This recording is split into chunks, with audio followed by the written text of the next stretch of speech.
at number 4. How will you ever know if you don't take a chance? Lord, learn, oh Lord, I'll light my candle. On a hot June afternoon in 1937, a camera crew on the MGM lot stopped moving before she did. Jean Harlow had been trading lines with Clark Gable on Saratoga, smiling through the heat, through the heaviness that had settled in her limbs over the last few weeks. Then the smile faltered. Her face turned the color of candle wax. Gable remembered it later with a single word no one attaches to a 26-year-old goddess: gray. She tried to laugh it off, to push the scene through one more take, as if momentum alone could save her. It could not. By nightfall, the studio car had rushed her to Good Samaritan Hospital in Los Angeles, and the largest dream factory in the world learned what it feels like to hold its breath. Outside the hospital, reporters clutched notebooks the way parishioners clutch rosaries. Inside, doctors whispered the words the studio would not: acute infection, kidneys failing, a body drowning in its own toxins. Metro-Goldwyn-Mayer, terrified of a box office collapse, told the paper she had a simple cold and would be back on set soon. Hollywood has always been good at pretending. The city wanted to believe. The city needed to believe. But belief cannot steady a pulse. By the second night, the crowds had shifted from curious to reverent. Men removed their hats when her name was spoken.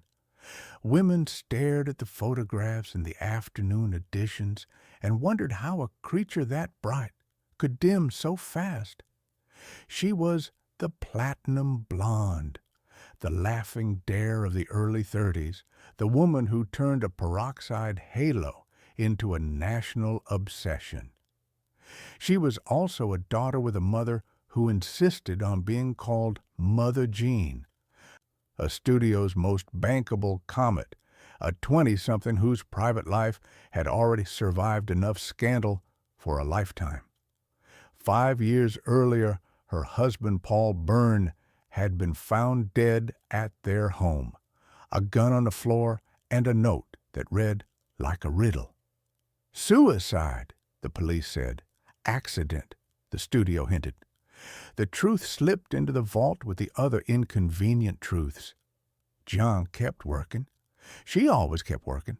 Now the contradictions crowded her bedside. America's most luminous blonde lay in a darkened room, drifting in and out of consciousness. Outside, flash bulbs burst like summer lightning. Inside, nurses moved quietly, counting breaths, changing ice cloths, speaking her name in the soft, practical tones of people who have seen 1,000 endings and still hope for one more beginning. The studio sent flowers large enough to hide behind. Friends left messages that sounded like prayers. Clark Gable asked about her every hour. William Powell phoned until the operator began to recognize his voice. Each answer was vaguer than the last. On June 7th, the monitors went still. The headlines the next morning were stunned into simplicity. Jean Harlow dead at 26. Some said it was scarlet fever long ago, a ghost in the blood that finally found its mark. Others blamed a studio that worked her past exhaustion, a beauty regimen rumored to mix bleach and ammonia into a tonic no human scalp should ever endure. The coroner wrote renal failure. Hollywood read a different verdict between the lines. The machine that turns girls into goddesses had finally collected its easiest fee. But a death notice on a front page is not where this story starts. Before she was the platinum blonde, she was a child with a different name and a mother with a different dream. Before the studio contracts and the diamond earrings and the headlines that spelled her first name like a dare, there was a girl in Kansas City learning how to be dazzling because ordinary never felt like an option. If you want to understand how a star can burn that fiercely and still go dark in 26 years, you have to go back to the room where ambition first learned her voice. That is where we meet Harlow Carpenter. That is where the light began and where the first hairline cracks appeared. Do you want me to continue with part 2, Childhood and Origins? Before she became Hollywood's platinum goddess, she was simply Harlow Carpenter, a restless child born in Kansas City, Missouri, on March 3, 1911. Her world began not with fame, but with expectation. Her mother, John Bellow, was a woman of impossible dreams. She had once imagined herself as a movie star, but never got farther than the local stage. When she realized that dream was out of reach, she gave it to her daughter instead, wrapped, polished, and renamed. Harleen would become Jean, and Mother Jean would make sure the world remembered both. Harleen's father, Montclair Carpenter, was a dentist with the temperament of a man who believed life should be simple. But simplicity and Hollywood ambitions do not coexist for long. When Harleen was 9, her parents divorced, and her mother's obsession with the movies only intensified. The little girl who loved to read and draw was suddenly enrolled in charm school, modeling lessons, and elocution classes. It wasn't a childhood, it was training. In 1923, Mother Jean packed their lives into a trunk and took Harleen to Los Angeles, chasing the light she believed she was born for. The dream was her mother's. The consequences would be her daughter's. At first, Harleen resisted. She didn't crave attention, not yet. But Los Angeles has a way of whispering to the ambitious, and soon the whispers became applause. At 16, she married a young businessman named Charles McGrew, partly out of love, partly to escape her mother's control. The marriage gave her comfort, but not purpose. When McGrew's work took them to Beverly Hills, Harleen found herself surrounded by movie sets, premieres, and the constant hum of Hollywood. One day, while dropping off a friend at Fox Studios, a producer noticed her. "Who's that girl?" he asked. She laughed nervously, but the camera didn't care. It had already chosen her. Within months, Harleen began appearing in small, uncredited roles. She didn't even use her real name. She was afraid her husband would disapprove. But when people saw her on screen, the way the light caught her hair, the mischievous tilt of her smile, they didn't forget. The camera adored her. Mother Jean saw what was happening and seized it.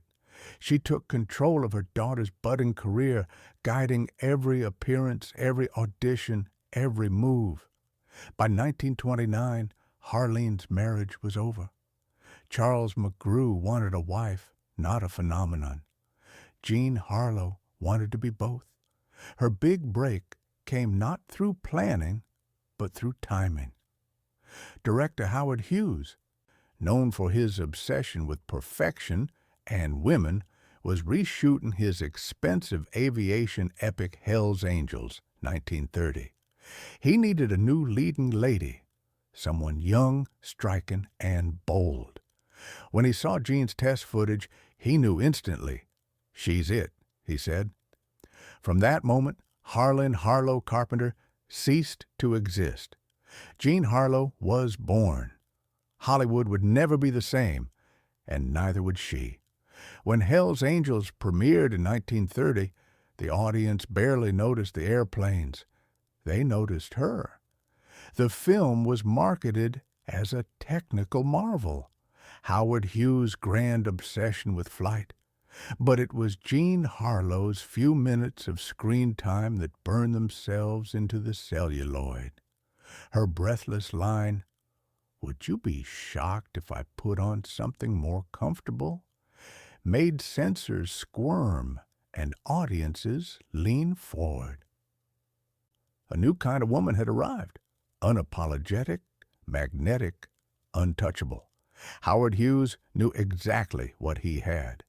He splashed her face across every poster in America, rechristening her the Platinum Blonde. It wasn't just a nickname, it was a weapon. Her hair, bleached with ammonia and peroxide until it shimmered white, became the symbol of an era, a depression-ridden country dreaming in silver light. Every girl wanted to look like her. Every man wanted to be near her. But the glamour came with a price. The bleaching chemicals burned her scalp raw. She slept sitting up so her curls wouldn't flatten. She smiled until her cheeks ached. Fame had found her, but it didn't ask whether she wanted it. By 1932, Jean Harlow was everywhere. Red-headed woman, red dust, dinner at 8. She was brash and funny, sharp as a knife under that breathy voice. Critics said she made sin look sophisticated. The press called her the laughing vamp. Behind the laughter, she was still a girl trying to survive in an industry that didn't forgive weakness. Then came Paul Byrne. He was a producer at MGM, older, refined, kind. To Jean, he seemed like a calm harbor in a storm. They married that same year, and for a brief moment, she believed she'd found peace. But peace doesn't last long in Hollywood. 2 months after their wedding, Byrne was found dead in their Beverly Hills home, a revolver beside him and a cryptic note that read, "Dearest dear, unfortunately, this is the only way to make good the frightful wrong I have done you." The studio called it suicide. The police agreed. But the rumors began within hours. Some said Jean had discovered secrets about his past. Others whispered about a mistress, a cover-up, even murder. MGM's PR team went into overdrive, hiding her away, cleaning the scene, releasing statements before the truth could form. When she finally appeared in public again, her smile was practiced, but her eyes betrayed exhaustion. "It's all right," she said to reporters.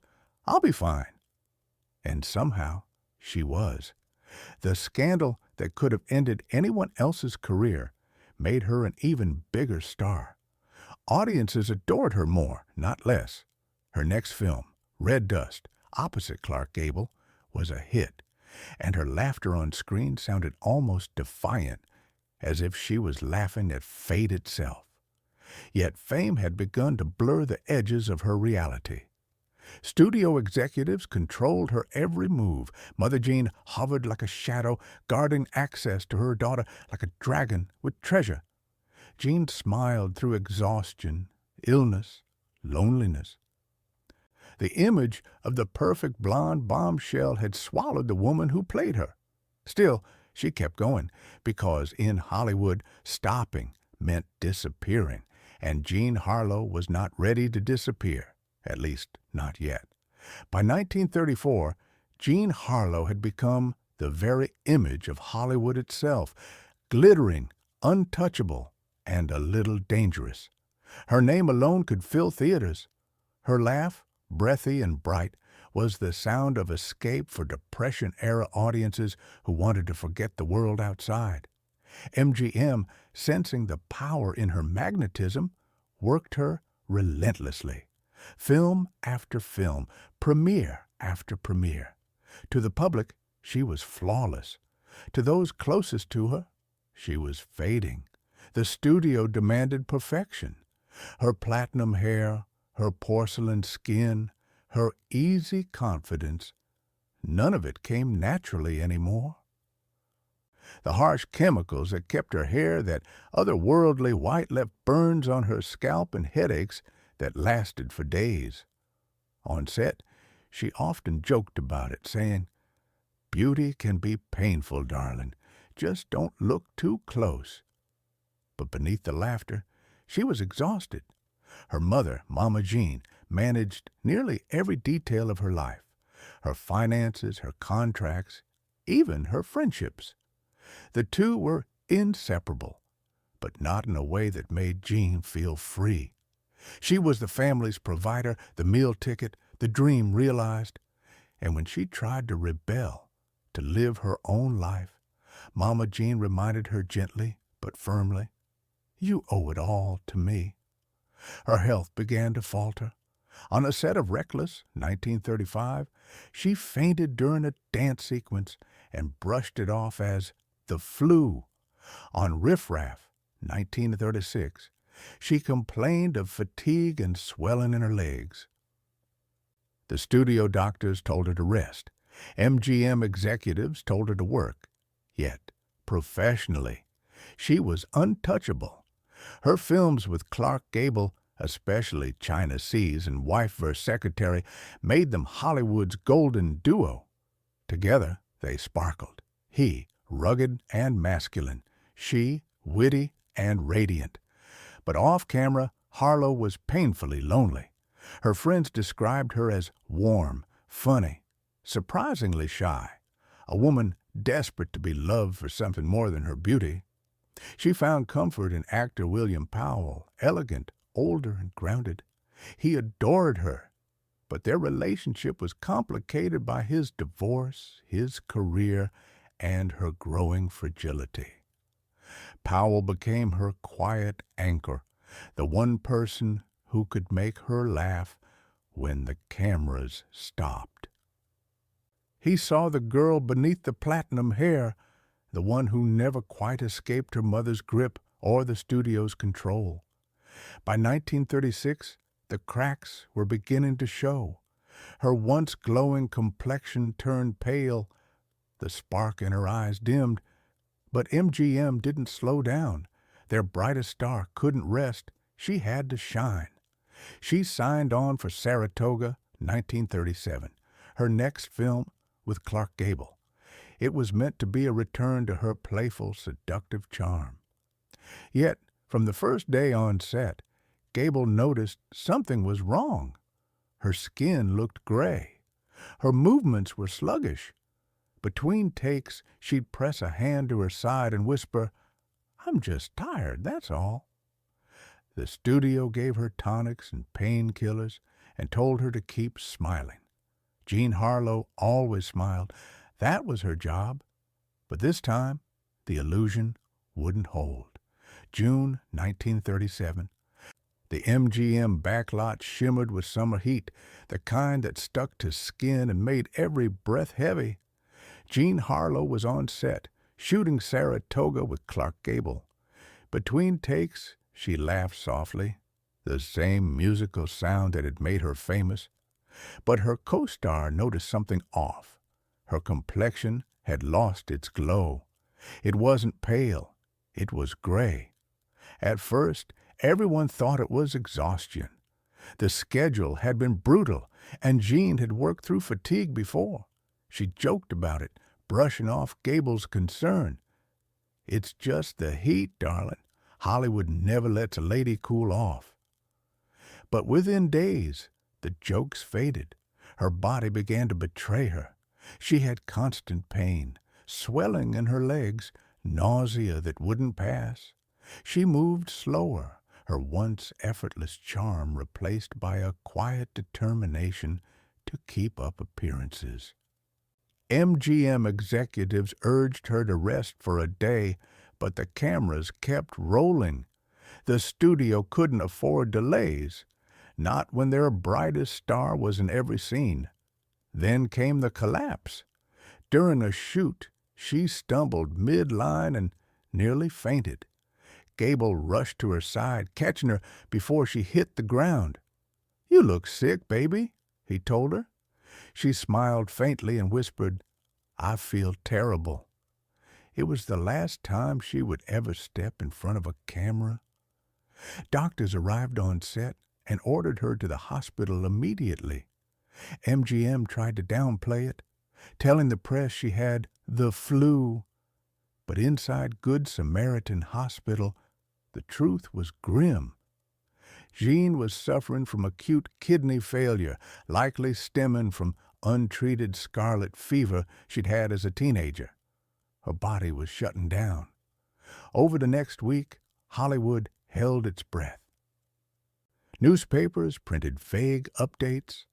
Studio publicists flooded the tabloids with reassurances that Miss Harlow is recovering beautifully. Fans gathered outside the hospital gates, clutching flowers and handwritten prayers.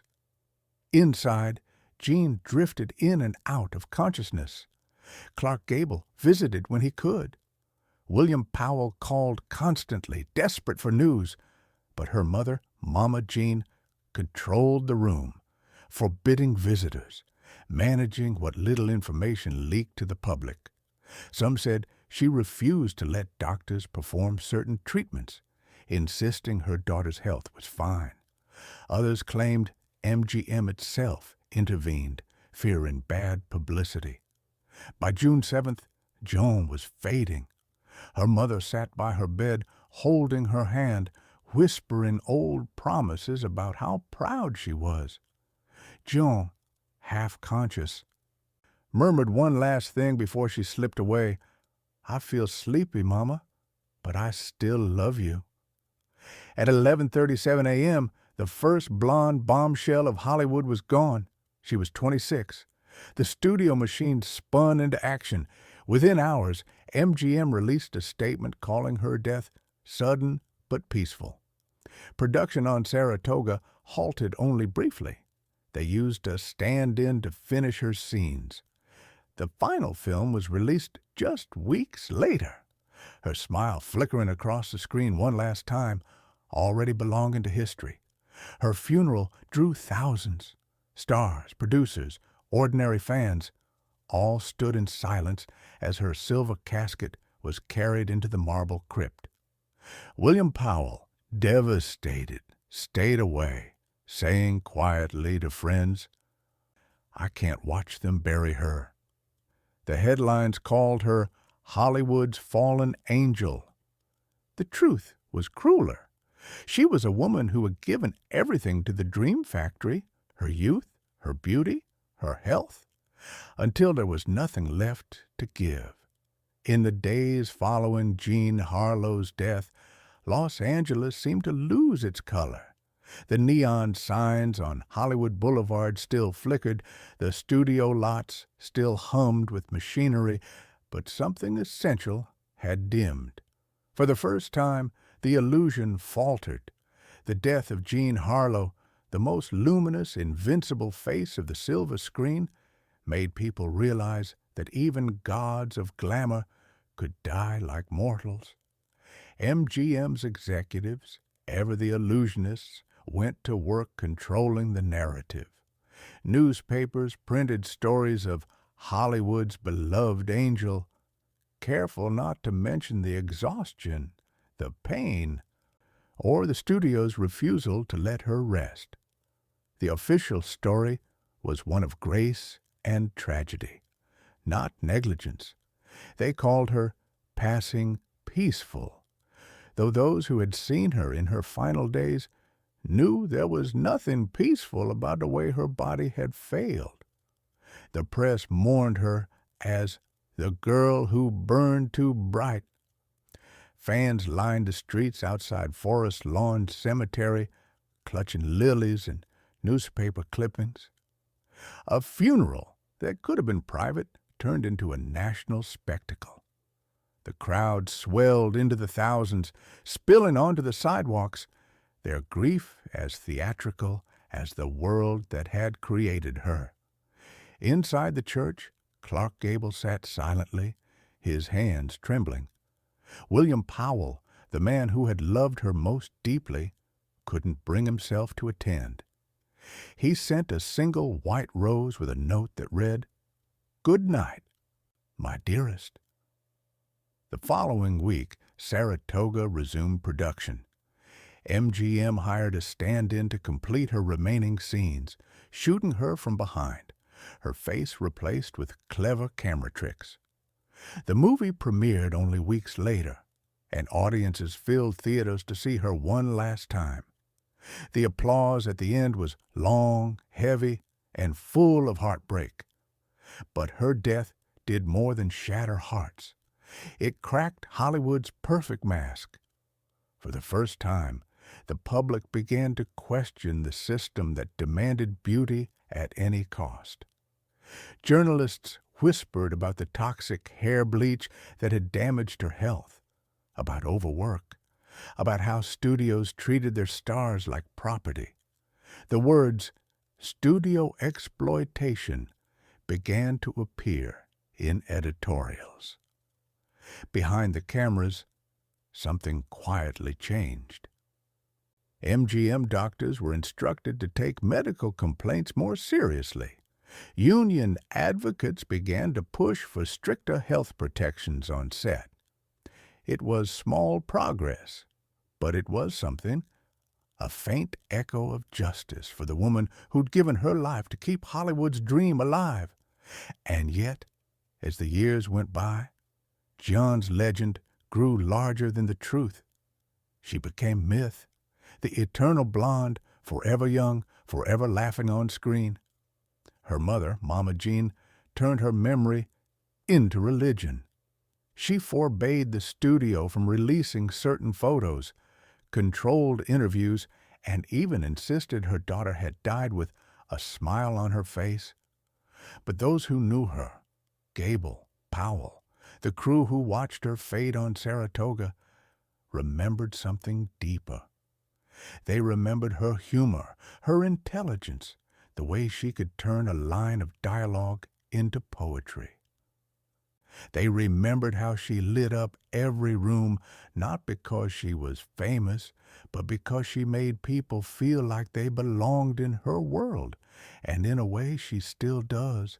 Every blonde bombshell who followed, from Marilyn Monroe to Jane Mansfield to Madonna, carried a trace of Jean Harlow's shadow.